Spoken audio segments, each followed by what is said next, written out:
Bruh. What the hell? Run that back, Turbo. Yeah.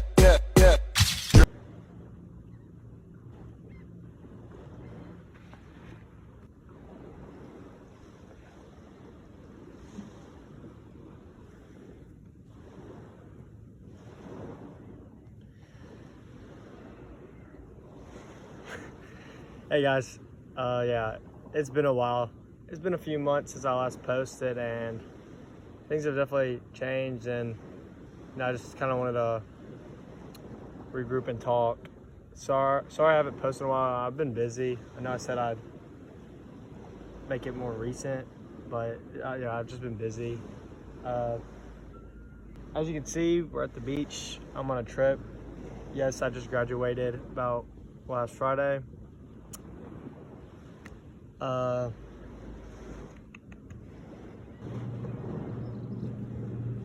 And basically just suck at this. I suck at YouTube. So let me just tell y'all where I left off. Basically, I've decided where I want to attend school. I've let the Lord talk to me and let him basically choose my decision. And I'm going to be attending Liberty University in the fall in Virginia. Unlike my peers, all my friends are going to Ole Miss, big party school, but yes, I think the Lord is directing me in a different path, and I don't know, I'm just following his calling.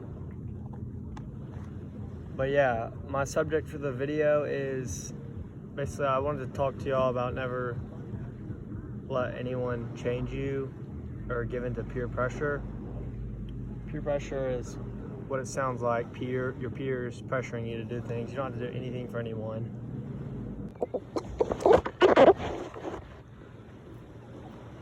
So with that out the way, I will be addressing my next topic, and that is what's been up, like what's been happening to me since I've last posted. I haven't talked about anything in a while, knowing that I've only posted one video, but so yeah.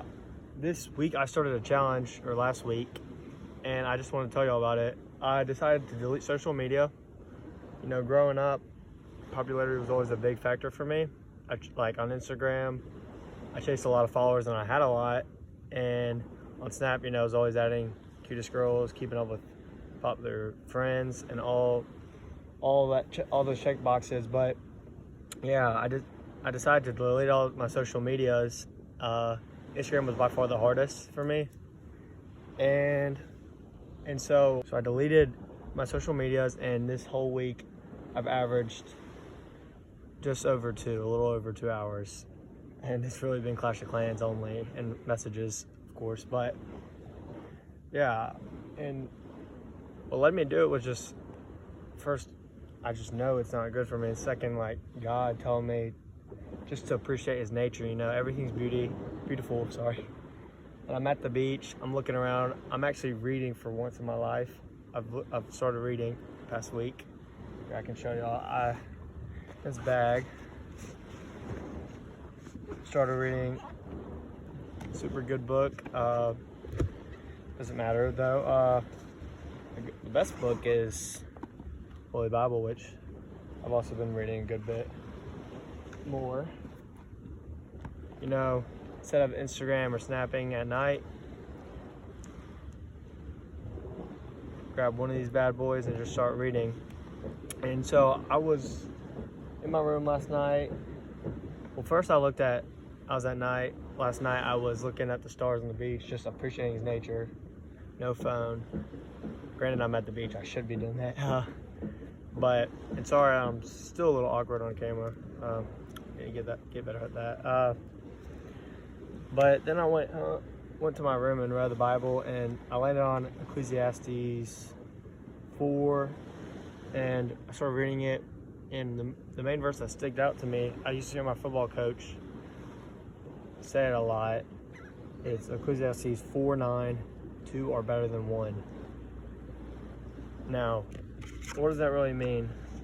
2 are better than 1. It's kind of how it sounds. 2 people are better than 1. Say you need a group project, lifting heavy weight, just asking for advice. Two are better than one. And you always want to put yourself in situations where you have a friend to call on. Sometimes I know I really struggle with loneliness, and I'm working through that. And a lot of times God is my grace, like my best friend. But yeah, that's where deleting social media has taught me, is just appreciate his nature. But with all that being said, I wanted to collab. Without that being said, on speaking about two are better than one, I wanted to call upon my friend and let her speak on some things. So here y'all go. All right, guys.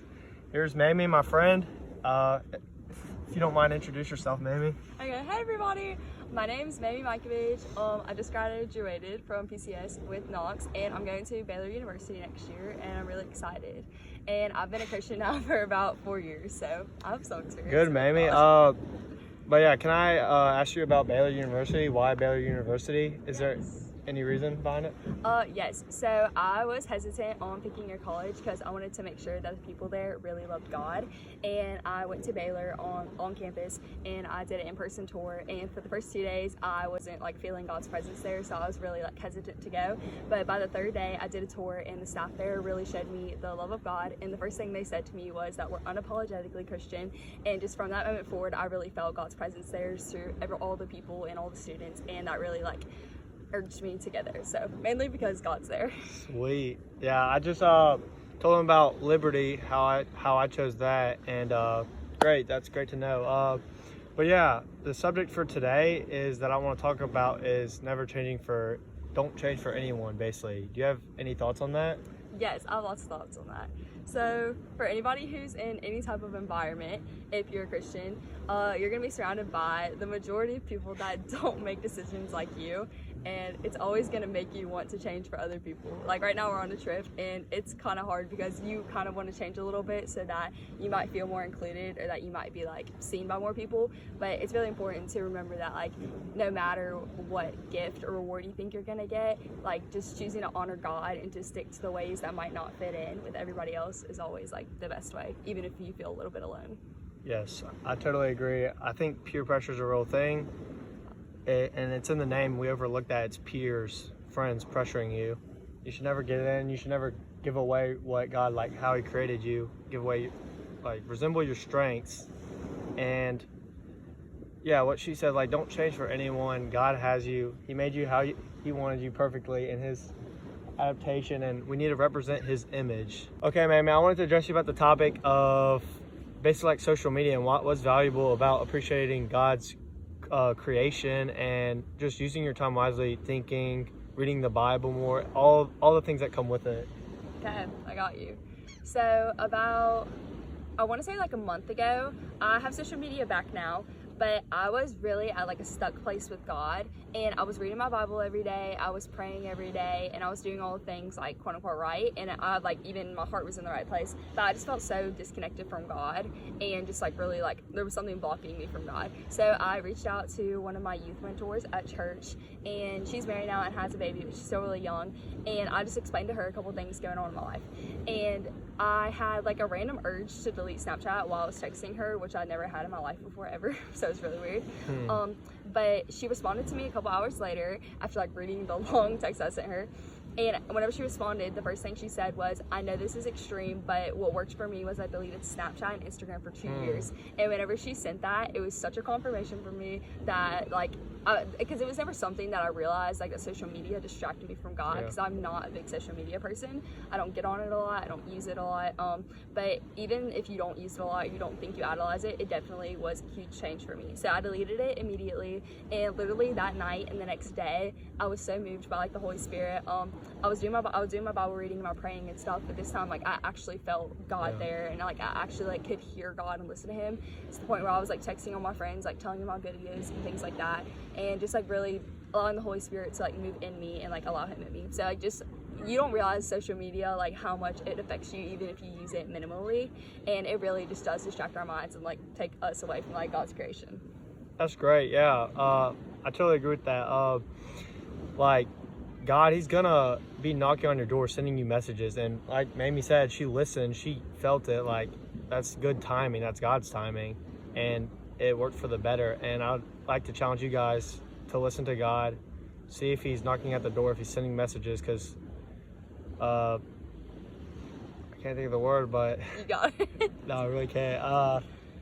Thing is, he probably is sending a message, and he wants you to read his Bible, check in, talk to him, and have a relationship. Because you can do all the things right. You can go to church, you can read your Bible, but if you don't have a relationship, that's the number one thing. I think maybe agrees with that. Yes, for sure. Relationships all that matter. And you need to talk to him, and social media can hold you back. Definitely holding me back, worrying about like popularity.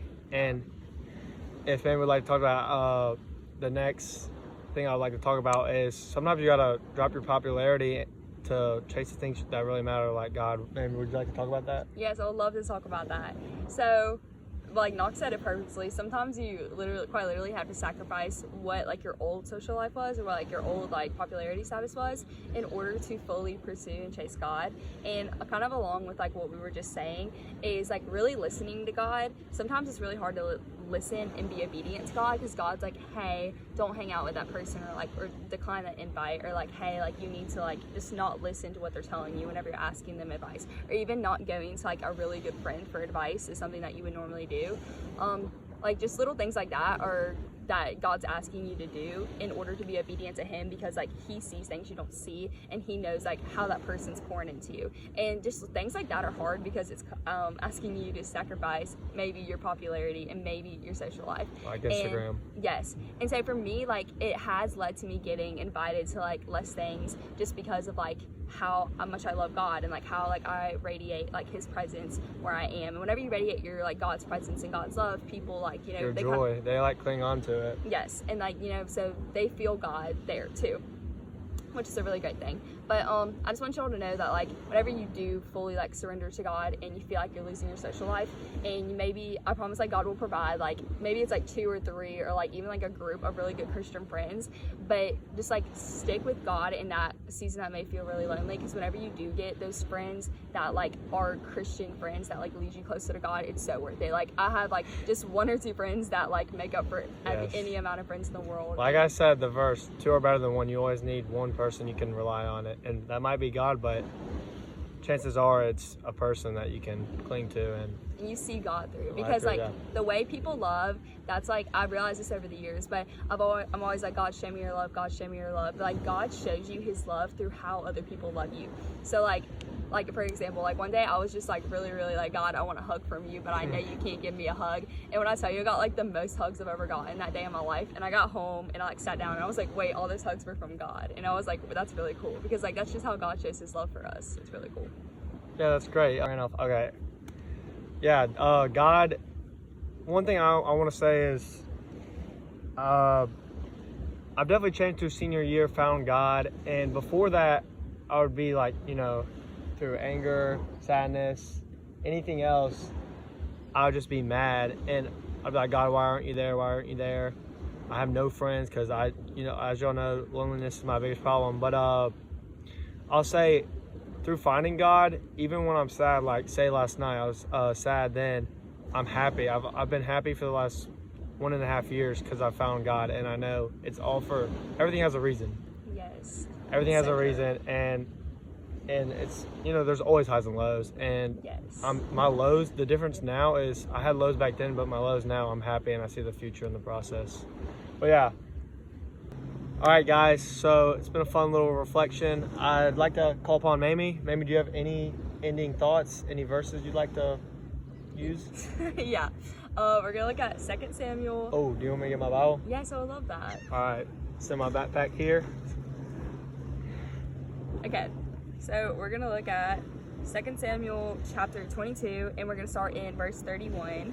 And it says, "As for God, his way is perfect. The Lord's word is flawless. He shields all who take refuge in him. For who is God besides the Lord? And who is the rock except our God? It is God who arms me with strength and keeps my way secure. He makes me feel like the feet of a deer. He causes me to stand on the heights. And I really like this verse because at the end, in like my version of my Bible, I think it's like NIV maybe, it says he makes my way as sure-footed as a deer. And I like this verse just overall because, like me and Knox talked about, whenever you are a Christian and you're choosing to follow God, you might feel lonely. You might feel kind of like isolated, like you're losing your circle of friends, or you're losing your popularity, and there's things that you might feel like you like have to sacrifice. But this verse just really reassures me whenever I feel lonely or I feel lost and my like pain feels purposeless, that like God's way is perfect, and that no matter what I'm choosing to do, as long as I'm choosing to do it for God and like seeking His way and His guidance in it, He is making me like as sure-footed as a deer, and that makes me feel really confident in the Lord's plan for me. So I want y'all to feel that same confidence. I love too. that. Thank you, Mamie. You're welcome. It's been a pleasure to Thanks for having have me. you Knox. talk with us. Yeah, y'all don't care if you subscribe, just watch it all the way through and take it and apply it. That's the main thing. Yes, please. Applying is big. But yeah, that's all, guys. I'll see y'all. Peace. Thank It's y'all. a war in the city, it's a war outside. You spread lies, it's a war in the mind. Let your kingdom come, let it fall right now. Let your kingdom come, let it fall right now.